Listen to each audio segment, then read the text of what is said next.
Un torse dense, dessiné et volumineux dans la partie inférieure n'est pas seulement une question de génétique. Le problème réside dans les détails que beaucoup ignorent et dans la manière dont l'entraînement est structuré. Sans les bons stimuli, les résultats ne se manifestent tout simplement pas, et la partie inférieure du torse reste sans définition. Avec quelques ajustements simples, il est possible de transformer complètement le développement de cette zone. La bonne technique et le choix des exercices appropriés font toute la différence, évitant ainsi de perdre du temps avec des entraînements inefficaces. Avant de continuer, vérifiez si vous êtes déjà abonné à la chaîne et laissez un like. Cela nous aide à proposer plus de contenu sur l'entraînement des pectoraux et la construction musculaire. Ce qui suit va transformer la partie inférieure de votre torse, garantissant un développement complet et un volume impressionnant. Beaucoup passent des années à entraîner leur torse sans réussir à mettre en valeur la partie inférieure. Le problème ne vient pas de la génétique, mais plutôt de petites erreurs qui sabotent les résultats sans que la plupart s'en rendent compte. Un mauvais choix d'exercice, des erreurs d'exécution et même une fréquence d'entraînement inadaptée peuvent empêcher le développement complet des pectoraux. L'erreur la plus courante est de croire que tous les exercices de torse sollicitent la musculature de la même manière. Le développé couché, par exemple, est excellent pour le torse dans son ensemble, mais il ne met pas suffisamment l'accent sur la partie inférieure. Pour développer cette région, il est essentiel d'ajuster les angles et de choisir des mouvements qui activent réellement cette portion du muscle. Un autre problème fréquent est le manque d'amplitude dans le mouvement. Des répétitions trop courtes, sans permettre un étirement complet du muscle, limitent le stimulus. Cela se produit souvent lors du crossover et des dips aux barres parallèles, où la peur de descendre trop bas empêche la partie inférieure des pectoraux de recevoir la charge nécessaire. Une charge excessive est également une erreur qui entrave la progression. Mettre plus de poids que le corps ne peut supporter compromet l'exécution et transfère l'effort vers les épaules et les triceps, réduisant ainsi l'impact sur les pectoraux. Mieux vaut maintenir une charge contrôlée et se concentrer sur la technique plutôt que d'empiler des disques sans réellement ressentir le muscle travailler. La fréquence d'entraînement est un autre point crucial. Stimuler la partie inférieure des pectoraux une fois par mois ne donnera aucun résultat. Pour une véritable croissance, il est nécessaire de maintenir un volume d'entraînement adéquat chaque semaine, en garantissant un équilibre entre stimulus et récupération. Si l'une de ces erreurs fait partie de votre routine, pas de panique. Chaque exercice présenté ci-après a été choisi pour corriger ses défauts et amener votre torse inférieur à un niveau supérieur. Le premier exercice essentiel pour sculpter la partie inférieure des pectoraux est le développé incliné inversé avec barre. La plupart des gens sont habitués au développé incliné classique, qui cible la partie supérieure des pectoraux. Mais lorsque vous inversez la prise, c'est-à-dire en utilisant une prise supinée, avec les paumes tournées vers le haut, l'accent change complètement, dirigeant l'effort vers la partie inférieure du muscle. Ce simple ajustement de la prise permet de travailler plus isolément la partie inférieure des pectoraux, car la biomécanique du mouvement réduit l'activation excessive des épaules et des triceps. Mais pour que cela fonctionne vraiment, l'exécution doit être parfaitement maîtrisée. Le banc doit être incliné entre 15 et 30 degrés, évitant une inclinaison trop élevée qui transférerait l'effort vers la partie supérieure des pectoraux. La prise doit être légèrement plus large que la largeur des épaules, et les coudes doivent descendre de manière contrôlée, formant un angle de 75 à 90 degrés par rapport au tronc. Évitez d'écarter excessivement les coudes, car cela surchargerait les épaules. En haut du mouvement, il est important de ne pas verrouiller les coudes afin de maintenir la tension musculaire. Cet exercice peut sembler étrange au début, car la prise supinée demande plus de stabilité au niveau des avant-bras et des poignets. Il est donc recommandé de commencer avec des charges plus légères pour maîtriser la technique avant d'augmenter le poids. Ceux qui persistent avec une exécution correcte remarquent rapidement une activation intense des pectoraux inférieurs, ressentant le travail musculaire d'une manière que les exercices traditionnels n'offrent souvent pas. Le deuxième exercice fondamental pour construire des pectoraux inférieurs forts et bien définis est le dip aux barres parallèles. Bien que beaucoup pensent que ce mouvement ne sollicite que les triceps, la bonne inclinaison du torse transforme cet exercice en l'un des plus efficaces pour renforcer la partie inférieure des pectoraux. Le secret réside dans la position du corps.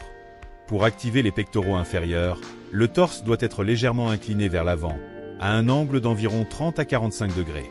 Si le corps est trop droit, l'effort se reporte sur les triceps, réduisant l'activation des pectoraux.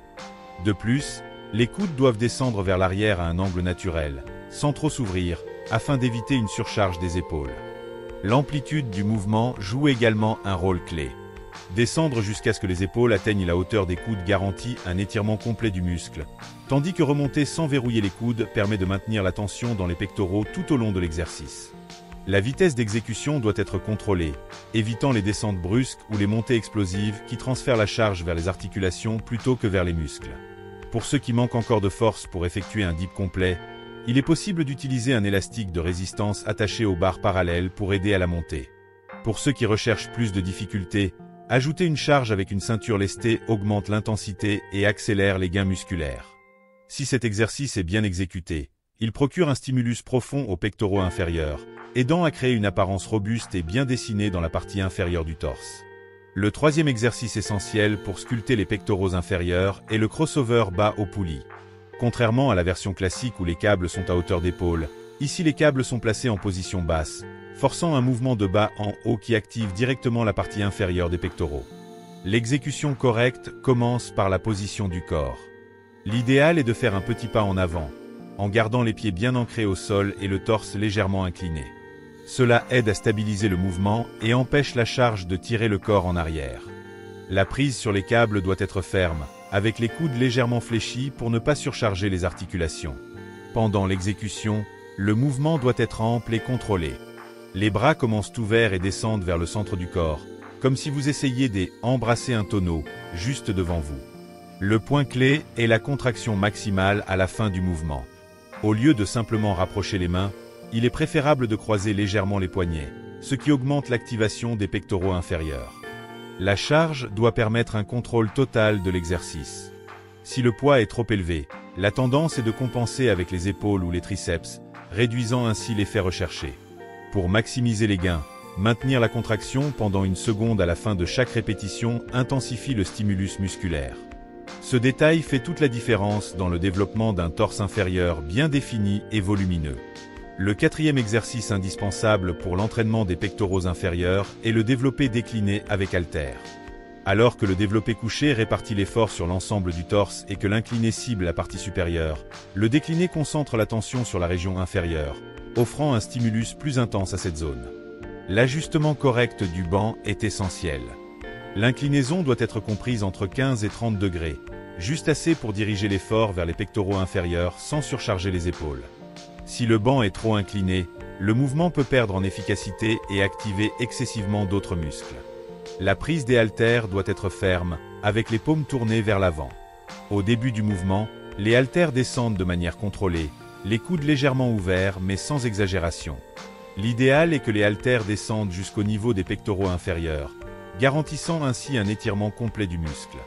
Lors de la montée, la contraction doit être explosive, mais sans étendre complètement les coudes afin de maintenir la tension musculaire. Le grand avantage des haltères par rapport à la barre est qu'ils permettent un mouvement plus naturel, car chaque bras travaille de manière indépendante, corrigeant ainsi d'éventuels déséquilibres musculaires. Pour ceux qui souhaitent augmenter l'intensité, maintenir la contraction en haut pendant une seconde avant de commencer la répétition suivante aide à maximiser les gains. Lorsqu'il est bien exécuté, le développé décliné avec haltères devient l'un des exercices les plus efficaces pour sculpter des pectoraux inférieurs denses et volumineux. Le sixième exercice qui contribue à des pectoraux inférieurs plus volumineux et définis est le pullover avec haltères.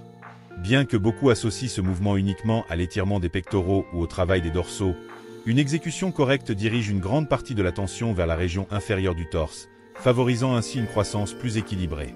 La position de départ demande de l'attention. L'haltère doit être tenu à deux mains, avec les bras tendus au-dessus du torse, allongés sur un banc plat. Les coudes doivent rester légèrement fléchis tout au long du mouvement pour éviter une surcharge articulaire. Lors de la descente de l'haltère derrière la tête, le mouvement doit être lent et contrôlé, permettant aux pectoraux inférieurs de s'étirer au maximum. Le secret pour activer cette zone réside dans la manière dont le poids est ramené vers l'avant. Plutôt que de simplement tirer l'haltère avec les bras, l'intention doit être de contracter les pectoraux inférieurs, ramenant le poids vers le haut comme si vous poussiez l'haltère en direction du plafond. La respiration joue également un rôle dans l'activation musculaire. Inspirer profondément à la descente et expirer à la montée aide à maintenir le contrôle du mouvement et améliore la contraction musculaire. Pour intensifier encore davantage le travail sur les pectoraux inférieurs, maintenir la contraction en haut pendant une seconde avant d'entamer la répétition suivante renforce l'activation. Cette technique simple mais puissante fait du pullover un excellent complément pour renforcer la partie inférieure du torse. La fréquence et la progression de l'entraînement sont des facteurs déterminants pour le développement des pectoraux inférieurs. Il ne suffit pas de choisir les bons exercices, il est essentiel de s'assurer que le muscle est stimulé de manière adéquate et avec l'intensité nécessaire pour favoriser l'hypertrophie. Entraîner la partie inférieure des pectoraux de manière occasionnelle ne produira pas de résultats significatifs. Idéalement, cette zone doit être travaillée au moins 2 fois par semaine, garantissant un stimulus suffisant pour favoriser la croissance sans compromettre la récupération musculaire. La répartition de l'entraînement peut varier, mais une approche efficace consiste à intégrer les exercices pour pectoraux inférieurs dans la routine générale du torse ou à les inclure stratégiquement lors d'une séance de poussée. La progression de la charge est également essentielle. Si les mêmes poids et répétitions sont utilisés pendant plusieurs semaines, le muscle s'adapte et la croissance ralentit. La clé réside dans la surcharge progressive, c'est-à-dire augmenter progressivement la difficulté, que ce soit en ajoutant du poids, en augmentant le nombre de répétitions ou en réduisant le temps de repos entre les séries. Un autre point important est le temps sous tension. Souvent, l'obsession de soulever des charges lourdes entraîne une négligence du contrôle du mouvement. Descendre le poids de manière contrôlée et maintenir la contraction au point maximal de l'exercice sont des détails qui font toute la différence pour maximiser les gains. Maintenir une progression cohérente et s'entraîner avec la bonne intensité sont les clés pour obtenir des pectoraux inférieurs bien développés et définis. Si la partie inférieure de votre torse ne s'est jamais développée comme vous le souhaitiez, vous savez maintenant pourquoi. De petits ajustements dans le choix des exercices, l'exécution et la fréquence d'entraînement font toute la différence pour transformer la forme de votre torse et lui donner un aspect plus plein et défini. Parmi les exercices présentés, lequel ressentez-vous le plus dans la partie inférieure des pectoraux? Laissez votre commentaire. Si cette vidéo vous a aidé à mieux comprendre comment améliorer vos résultats, laissez un like. Votre soutien est essentiel pour que ce contenu atteigne plus de personnes et que la chaîne continue à proposer des conseils pratiques et efficaces. Ici, vous trouverez plus de vidéos sur la construction musculaire, des techniques pour optimiser votre entraînement et des stratégies pour accélérer l'hypertrophie. Regardez les prochaines vidéos et continuez à progresser. Profitez-en pour vous abonner à la chaîne et vous assurer de ne manquer aucun conseil essentiel pour votre entraînement. À bientôt!